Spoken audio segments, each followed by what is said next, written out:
In this chapter, we will explore the option type from FPTS. The option type is used to represent optional values. If we indicate with A the type of a value, then option A is a container for an optional value of type A. If the value of type A is present, then the option A is an instance of sum A, which is a wrapper that contains that value. Otherwise, if the value is absent, the option A is an instance of none. Therefore, option A is defined as a union of sum A and none. That is, whenever you have an option A, you either have sum A or none. Conceptually, we can look at an option as a box that either has a value inside of it or doesn't. For example, if we have an option number, then we have a box that might or might not have a number inside. In the case in which it actually has a number, like 3, we can see a 3 inside the option box. We can create this particular option by calling the option.sum constructor with a 3. On the other hand, if that option number doesn't have a value, the option box is empty, meaning that the option is none. None doesn't have a constructor like sum. Instead, it can be directly accessed as the constant option.none. Let's look at an example of using option. First, we will import the entire FPTS/option module as a namespace O, which is a common practice in FPTS. Then, let's define a function that returns the inverse of a number. This function takes a number x and returns an option number, rather than just number, since it might be called with 0 and 0 has no inverse. So this function would check, is x equal to 0? And if so, we cannot take the inverse, so we will return none. Otherwise, x is not 0, so we can take the inverse, so we will return sum 1 over x, which is the inverse of x.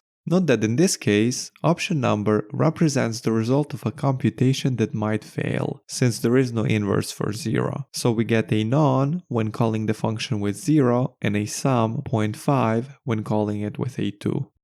Basically, we're using the option type to avoid throwing an error.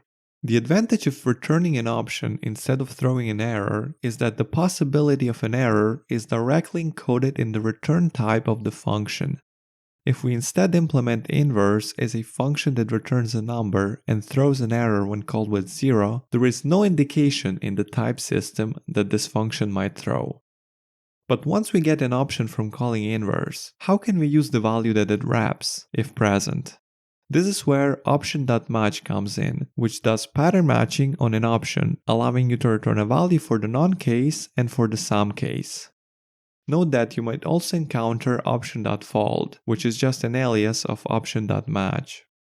Let's see a concrete example. Let's say that we want to define a function getUIMessage with inverse, which takes a number x and returns a string with the message to display in the UI that states the inverse of x. So we will pipe x into inverse and get back an option number. Then we will do pattern matching on that option number using option.match. And in the none case, we will return a string that says cannot get the inverse of x. In the sum case, we will get the inverse of x, let's call it ix, which is the value that the option wraps, and we will return the string the inverse of x is ix. So the overall output of option.match will be a string, and this is what our function returns. So when we call getUIMessage with inverse, passing in 0, we will get back a string which says cannot get the inverse of 0. On the other hand, if we call getUIMessage with inverse passing 2, we will get back a string that says the inverse of 2 is 0.5. But what if we just want to extract the value out of an option? Let's say that we want to define a safe inverse function that returns the inverse of the given number, or 0 if the inverse could not be computed. We can still use option.match and return 0 as a fallback value in the none case and the value itself in the sum case. So that means that the output of option.match will be a number, and that's what our function returns. Also note that for returning the value itself, we can use the identity function provided by FPTS/function. So now if we call safe inverse with 0, we will get back a 0, and if we call it with a 2, we will get back 0.5. Since this is a common use case, there is actually a util called option.getOrElse, which makes this even simpler, as it just takes a function to handle the none case and returns the value inside the option if present, or otherwise the fallback value returned by the passed function. So we can replace the entire option.match in safe inverse with a option.getOrElse called with a function that returns 0. And the behavior will be identical to before. So in case we have an option with a number, so it's a sum, we will return that number. Otherwise, we call the fallback function, get back a 0 and return that 0. So the output is always a number.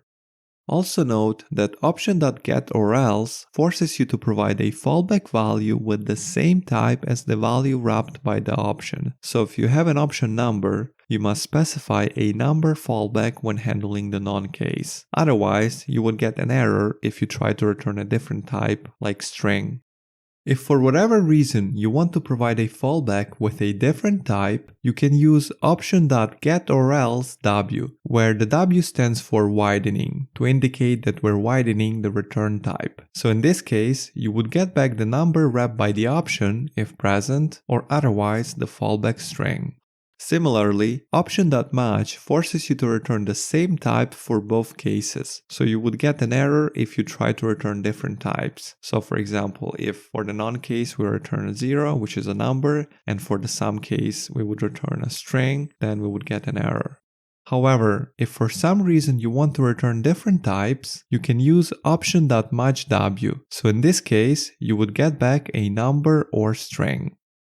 Option can also be used to represent optional values, which are typically represented as nullable types, that is, types that can be null, undefined, or both. To convert a nullable value into an option, we can use the option.fromNullable conversion util. If the passed value is null or undefined, it returns none, otherwise it returns the value wrapped in a sum. For example, if we have value 1, which is typed as number or null and has value 3, and then we have a value 2 which is type also as number or null and has value null, then if we call option.fromNullable with value 1, we'll get back sum 3, whereas if we call option.fromNullable with value 2, we will get back none.